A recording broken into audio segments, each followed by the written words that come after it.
करते हैं भू उपयोग के बारे में। भू उपयोग किसे कहते हैं? भौगोलिक प्रक्रिया जिसके अनुसार भूमि का प्रयोग विभिन्न आर्थिक खंडों के लिए किया जाता है उसे हम भू उपयोग कहते हैं, जो भूमि के उपयोग में किया जाता है। जैसे कि भौगोलिक प्रक्रिया जिसके अनुसार हमारी भूमि का प्रयोग किया जाता है विभिन्न आर्थिक खंडों के लिए, कृषि के लिए, हर एक चीज के लिए हम भूमि का उपयोग करते हैं। भू उपयोग को निर्धारित करने वाले तत्व कौन कौन से हैं? वन, जैसे कि पौधों से आच्छादित एक विशाल क्षेत्र है।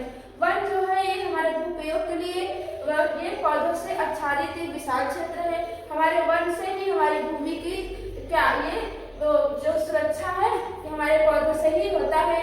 कृषि के लिए अनुपलब्ध भूमि क्या है? कृषि के लिए हमारे अनुपलब्ध भूमि जहाँ जैसे कि बंजर तथा कृषि योग्य भूमि। बंजर जैसे कि जहाँ पे खेती नहीं की जा सकती है उसे हम बंजर भूमि कहते हैं। कृषि उपयोग कृषि योग्य भूमि है लेकिन हम वहाँ पे कृषि नहीं कर रहे हैं, उसी को हम क्या बोलते हैं? कृषि के लिए अनुपलब्ध भूमि। जैसे कि गैर कृषि परियोजनाओं में निकाली गई भूमि निर्माण, जैसे कि हम निर्माण करें गैर कृषि में, जैसे कि वहाँ पे हम कृषि नहीं कर सकते, जैसे किसी भी फैक्ट्री या महल या कुछ भी हम यहाँ बनवा सकते हैं, उसका निर्माण कर सकते हैं, लेकिन यहाँ पे हम कृषि नहीं कर सकते। जैसे सड़क उद्योग भी बनवा सकते हैं, कृषि करने योग्य है भूमि, लेकिन वहाँ पे हम कृषि नहीं कर रहे हैं। सड़क बनवा दिए, वहाँ पे किसी महल या किसी फैक्ट्री खोल दिए तो हम वहाँ पे कृषि नहीं कर रहे, इसलिए कृषि योग्य भूमि है लेकिन हम कृषि नहीं कर पा रहे हैं। अन्य कृषि अयोग्य भूमि किसे कहते हैं? जैसे अन्य गौचर भूमि, जो भूमि जैसे कि चराई गई हो उसे गौचर भूमि कहते हैं। जैसे गाय द्वारा चराई गई हो वो कृषि अन्य गौचर भूमि कहलाती है। विभिन्न कृषि तथा उपवन मतलब जैसे कि हमारे क्या हो गए, जैसे हमारा हो गया बगीचा और उद्योग, ये हमारे उपवन के अधीन भूमि है।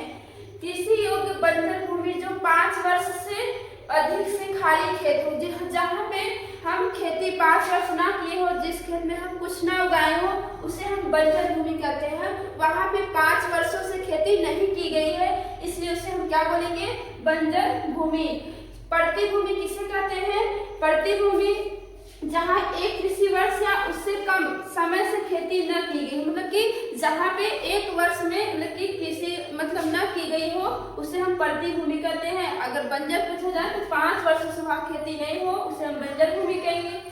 पड़ती भूमि ये 1 वर्ष से मतलब कि कम ही समय लगता है, यहाँ पे कृषि नहीं की पड़ती बोले, जैसे कि 1 वर्ष खेती वहाँ पे नहीं की है तो हम बोलते हैं मेरा पड़ती है, उसे क्या बोलेंगे? पड़ती भूमि।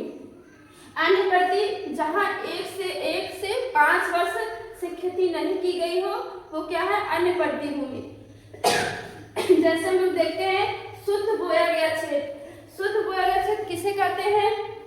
1 वर्ष में कृषि में एक बार से अधिक बोए गए क्षेत्र को शुद्ध बोया गया क्षेत्र कहा जाता है। जैसे कि 1 वर्ष में हम एक खेती कई कर लिए, जैसे कि खरीफ की फसल,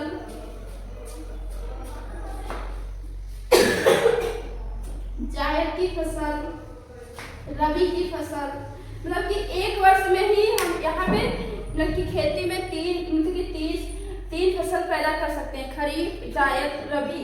इसे हम शुद्ध बोया गया क्षेत्र कहते हैं। जैसे कि शुद्ध बोया गया क्षेत्र में हम तीनों एक ही वर्ष में तीनों खेती एक साथ कर सकते हैं, खरीफ, जायद, रबी।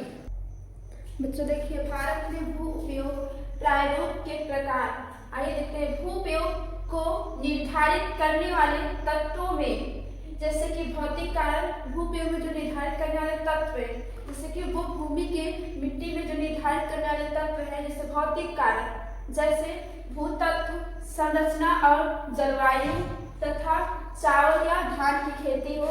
जो भूतत्व में संरचना और जलवायु के कारण ही हम चावल और धान की खेती करते हैं। मानवीय कारक जैसे जनसंख्या, औद्योगिक क्षमता, संस्कृति और परंपराएं शामिल हैं। मानवीय कारक में जैसे जनसंख्या, औद्योगिक क्षमता, संस्कृति और परंपराएं की जो क्या है ये शामिल है मानवीय कारक में। भूमि का निम्नीकरण किसे कहते हैं? जो बंजर हो, जो प्रदूषित हो उसे हम भूमि का निम्नीकरण करते हैं। भूमि का निम्नीकरण जैसे बंजर भूमि हो गए, प्रदूषित हो गए। वह प्रक्रिया जिसमें भूमि खेती के अयोग्य बनती है। भू निम्नीकरण का मतलब भूमि का जो निम्न कम उपयोग किया जाए अयोग्य है, कम उपयोग अयोग्य है, उसमें हम भूमि की खेती करने योग्य नहीं है। यहाँ पे अयोग्य मतलब यहाँ पे हम भूमि में खेती नहीं कर सकते हैं। भूमि सरल क्षरण मानव गतिविधि के कारण होता है, जिससे मिट्टी अपनी उर्वरता और गुणवत्ता खो देती है। हमारी मिट्टी जो है मानव की गतिविधि के कारण अपनी उर्वरता और गुणवत्ता खो देती है, क्योंकि यहाँ पे प्रदूषित जल और जो है ये हमें मिट्टी जो खेती करने योग्य हमारी मिट्टी नहीं रह सकती। यह प्रकृति के लिए बेहद खतरनाक है। ये भूमि निम्नीकरण जो है हमारे प्रकृति के लिए बेहद खतरनाक है और इसके परिणाम स्वरूप आगे आपदाएं आगे है आएंगी। जैसे कि इसके भूमि निम्नीकरण के कारण हमारी खेती नहीं हो पा रही है, क्योंकि भूमि में जो प्रदूषित है जैसे जल है हमारी भूमि के अंदर जा रहा है वो क्या प्रदूषित है। भू निम्नोत्पादन किसे कहते हैं के कारण हम देखते हैं, जैसे कि अतिचरण मतलब कि जो पशुओं और मानवों द्वारा ज्यादा चराया गया हो उसे हम क्या कहते हैं अतिचरण। अति सिंचाई हमारी भूमि की अगर अधिक सिंचाई हो जाती है, भूमि के अंदर अधिक पानी चला जाता है, हमारी मिट्टी की उर्वरता शक्ति खत्म हो जाती है, जिससे हम खेती करने योग्य हमारी मिट्टी नहीं रह पाती। प्रदूषण जैसे हमारे गंदा जल हो गया और जो प्रदूषित है हमारी मिट्टी के अंदर जा रहा है जो पानी गंदा, तो हमारे वो क्या जल को प्रदूषित कर दिया, इसलिए मिट्टी हमारी क्या हो गई निम्नीकरण के कारण हमारी मिट्टी खेती नहीं हो पा रही। वनोन्मूलन जैसे कि वनों की कटाई कर देते हैं तब भी हमारा क्या प्रदूषण हुआ। कृषि पद्धतियाँ जैसे कि कीटनाशकों और रासायनिक प्रक्रिया में किया जाता है। औद्योगिकीकरण जैसे कि हम यहाँ पे खेती ना करें, इसको औद्योगिकीकरण में प्रयोग कैसे फैक्ट्री और अलग अलग चीज का प्रयोग करें। औद्योगिकीकरण में करिए, औद्योगिकीकरण नहीं करें। शहरीकरण भी एक उत्पादन प्रक्रिया है। ये शहरीकरण। भूमि संरक्षण के उपाय। भूमि संरक्षण के उपाय क्या है? वन रोपण, वनों की हम क्या रोपण करें, वन और ज्यादा लगाएं, जैसे कि हमारी भूमि की उपाय और संरक्षण बढ़ जाए। पशुचारण नियंत्रण, जो पशु गाय द्वारा चराया जा रहा है उसका नियंत्रण करें।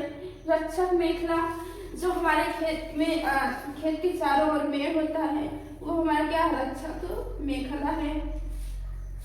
जो खेत के चारों ओर मेड़ है ये हमारा क्या है रक्षक मेखला। इसके हम चारों ओर पेड़ भी लगा सकते हैं, इससे हमारी और अच्छा मेखला बन सकता है।